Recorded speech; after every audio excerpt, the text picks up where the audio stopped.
Afternoon mga loves, ayun na po ang aking sinaing na alumahan. Kasi noong nakaraan, nagsaing tayo ng tambakol.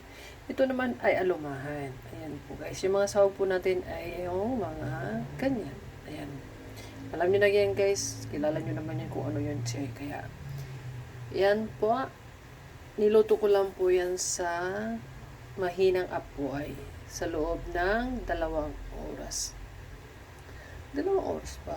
Parang hindi naman umabot. Parang 1 oras kalahati lang pala. Sorry guys, 1 oras kalahati lang pala. Dapat nito mga 2 oras eh. Yan.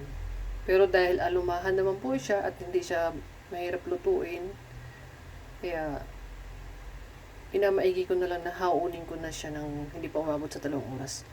Pero kung tulingan or tambakol, yan, pwede mo siya lutuin sa 3 oras, 2 oras, ganun.